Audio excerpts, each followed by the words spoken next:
It's late night.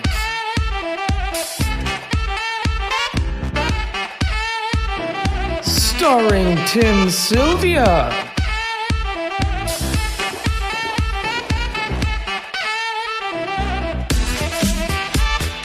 Sam Lister,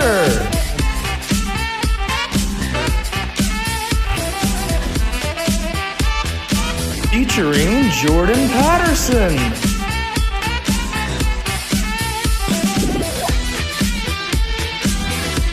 Connor Henniges,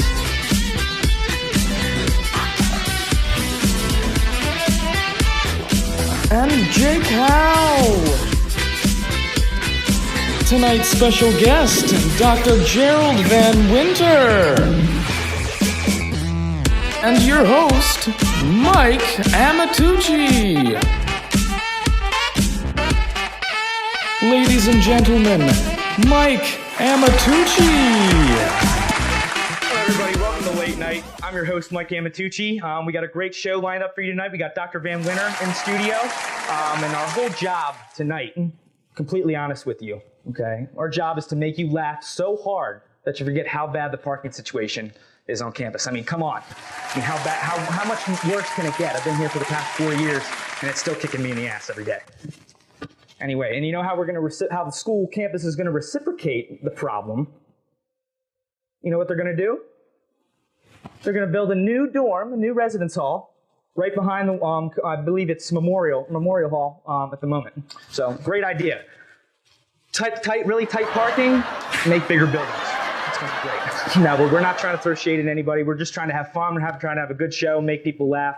We got a great show lined up for you tonight, okay? We'll be back just in a bit. You better get your ass up at your local right. Hey, look, I'll get your child support later, alright? You just need to calm down, okay?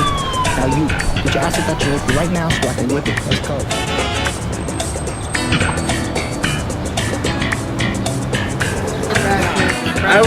I would be Dwayne Johnson. Who's the better actor?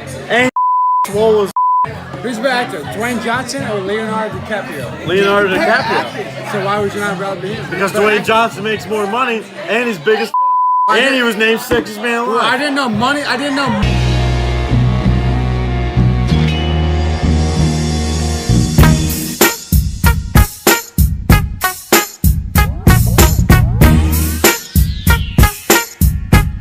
Money made the life.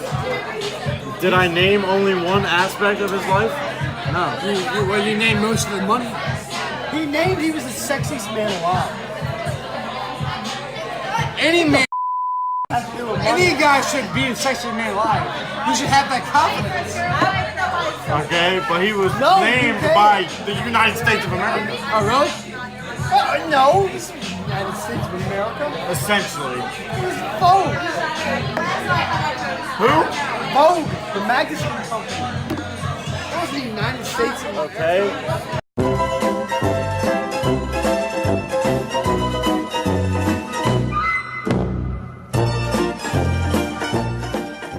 Welcome back, everybody, to Late Night. My first guest here tonight is somebody you probably all seen around campus at one point or another, okay, whether we've expected to or not. He has been at the school for 9 years. That's a pretty long time, if you ask me. And if you're looking to take a great class, I highly recommend taking one of his classes from the George B. Delaplane Jr. School of Business, Dr. Jerry Van Winter.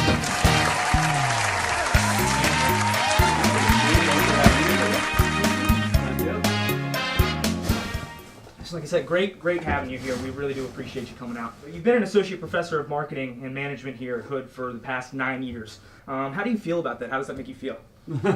Well, I mean, it makes me feel good as soon as I have a positive impression of me after taking my classes. I consider students to be kind of like my equal, right? We're equals, but at different points in our career. In that, you know, I'm kind of towards the end of my career. They're starting their career, and in some ways, even though we're equals, I think they're ahead of where I was at their age. Because, you know, when I went to college, it was relatively inexpensive. You just kind of had to work during the summer, and then you could just kind of do nothing but, you know, school work during the school year. Now, with you guys, it's so much more expensive. You guys are working, and squeezing in schoolwork when you can, and it's just much more impressive that you're able to get done what you get done than what we actually did. Absolutely. And two, for those of you that play sports, you're taking your sports a lot more serious than we did. Yes. Right? If we played a sport, that meant that like for 3 months a year we played a sport, and then we did not do anything else the rest of the year. Absolutely. And my dad's told me that before, especially being a college athlete, myself being a college athlete. He said back in the day, I mean, you play, you do your sport, and then the rest you'd be shut down after the season. So just moving on. You've told a few stories to your classes about your time in college, and I've had the pleasure of being able to hear some of them. Can you tell me like a favorite memory of yours that you have from back when you were in college, maybe during finals week or something like that? Especially now since it's finals week, everybody's kind of going crazy. Well, I have so many stories about college, probably none that should go on tape. Or a few that should not go on tape. How's that? That's good. But when it comes to finals, actually, not as many good stories because like I was an econ major and we had finals in every class, so I took them pretty serious. I guess one memory, which is kind of an odd one, is that my birthday's during finals week. Really? Okay. And for 4 years, I kept that quiet. No one knew. If I had a girlfriend, she might know, but no one knew. I knew my friends that if they knew it was my birthday, they were going to force me to go out, and I really just could not afford that during finals week. It's a tough decision for some people to make, I would say. Tough decision. And the good thing is when you turn 21 in my college, they actually would throw you into this huge lake. Wow. And in mid-December to be thrown into that lake would not be a great thing. So I was kind of, especially when I was 21, I was glad no one knew.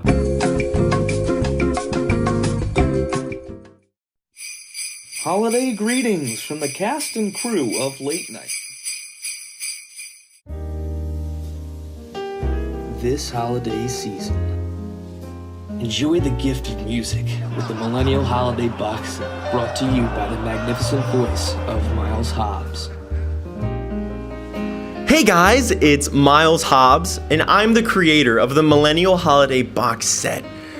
I always remember as a kid walking downstairs in my parents' house and seeing the gifts under the Christmas tree, and now as an adult walking upstairs from the basement in my parents' house, seeing the presents underneath the tree.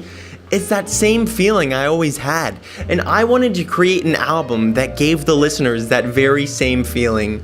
So, from the bottom of my heart, I'd like to wish each and one of you a happy holidays. This once-in-a-lifetime collection is filled with endless tracks of Hobbs' greatest holiday hits, including Feliz Navidad, in which Hobbs has translated this Italian classic for us so we can finally understand what those fat old pasta makers were saying. Rudolph the Red-Eyed Reindeer.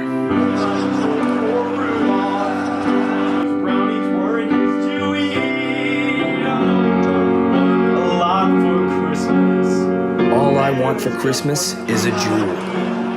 I don't need a lot of you, baby. I just want a freaking jewel, baby. I just want one. The Millennial 12 Days of Christmas. Christmas, my smartphone gave to me 5 drunk text replies.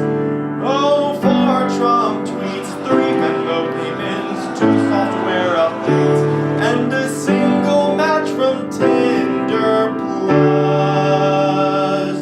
This collection also features some of Hobbs' favorite hits of Christmas past, like My Ex-Wife Got Ran Over by a Reindeer, Oh Holy Trump, Holiday Cheers, At the Bar, Baby It's Warm Outside, and What Is Snow. Don't wait to get this once-in-a-lifetime box set that will be sure to be treasured by you and yours for ages to come. What's the most important thing you've learned from the business world that can easily attribute to who you are as a person, a teacher, and a businessman? Yeah, Mike, that's a good question. And rather than one thing, maybe I'll mention two. One is that it always pays to keep grinding, even if you think no one's watching. Absolutely, yes. I know, like that. I like the way that sounds. Yeah. Some people they'll work hard if they think the right people are watching. But if it's when you're just doing like what some people consider a menial task, and some people think below you. Nothing's below you. If you crank it out and do it really well, someone all of a sudden wow, that person took that really serious. Maybe I'll give them an opportunity to do something more. So that always paid off at every job. And the other thing was karma. Karma? Karma. Why do you say that? That's just so many times in my life that if you do the right thing, and treat people right, all of a sudden, good things happen to you as far as like they remembered. I mean, I had contracts fall apart where it was really the client's fault. They pulled out because of financial reasons, and I was always really nice about it. But then all of a sudden, some big company would call and just say, "Oh, so and so recommended that I talk to you." And I was like, "Wow, it's a good thing that." And it was the person that from the small company that we had. It's a good feeling to have. And I don't mean to interrupt what you were saying, but the George B. Delaplane Jr. School of Business, that's fairly recent. Am I correct? I mean, that wasn't something that's been around just for a while. I mean, that's fairly recent. Could you talk a little bit about that and establishing that in recent couple of years? Sure. Well, of course, I do credit to George Delaplane for donating the funds. And I guess it was last spring it was announced. So the first graduates were the May graduates from the Delaplane School of Business. Okay, that's great. And I think it's nice for name recognition because I think when you first hear Hood College, you think of a very good liberal arts school. And even some people in Frederick have no idea that there's even a business major offered. So now, all of a sudden, when people see like the Delaplane School of Business, they're going to be like, wait a minute, I didn't know Hood had a business program. So I think that'll bring, I think it'll bring more notice to the school, and it'll be good for every program at the school, whether English, sciences, whatever. Just because anytime I think Hood gets publicity is a good thing for everyone. Absolutely. What makes you keep coming back to do what you do? Well, I'd say 100%, but more like 90% of it's because of the students, specifically Hood students, right? It makes me feel young being around students. It keeps me constantly entertained, right? Because it reminds me of my youth. Absolutely. And I just find that they're just really good people. They're all from all walks of life, all different backgrounds, and they're all open to learning. It's not like I think if you taught at Harvard, and everyone there would probably just think that they know it all already. But Hood students are always they're willing to listen and learn and engage, which is fantastic. And I've had very few negative interactions with students, but things where students and I have agreed to disagree. But we walked away respecting each other. Absolutely, that's part of life in business, especially. You might not like everybody that you're always interacting with, but you got to. It's part of growing up, and especially in the business world, that's key. And I don't know where you exactly are from. Where are you from exactly? Where were you born? Born in Southern California, San Diego, but I've been on the East Coast ever since like elementary school. Okay. Now, would you, if you could look back, do you see yourself doing what you're doing now? Absolutely not. Absolutely not. Absolutely not, because I went undergrad, and then I went for my MBA, and then 3 degrees, by the way. But 3 degrees. When I was finishing up at Virginia Tech, I went back and had dinner with some of my undergraduate professors, who were both econ professors and close friends today. I guess that's a lesson learned too. Lifelong bonds you build with students and professors. And one of them asked me if I'd be willing to go and teach for them. Get the PhD and then teach for them. And I was probably almost rude because I just kind of laughed at the whole idea. I was like, why would I, give up a lucrative career path in business in order to teach? I never saw myself as a teacher of any type. And to be honest, I think teaching is really, really hard. But when I think of teaching, I think middle school and high school. I think working with college students is much more of a professional, back-to-back, respectful relationship, and it's really easy. You treat students right, and they treat you right. It's a blast. Absolutely. So that's all the time we got. We appreciate Dr. Van Winter coming out, and we appreciate you having me as a guest on the show. Thank you. Thank you very much. I appreciate it. All right, thank you.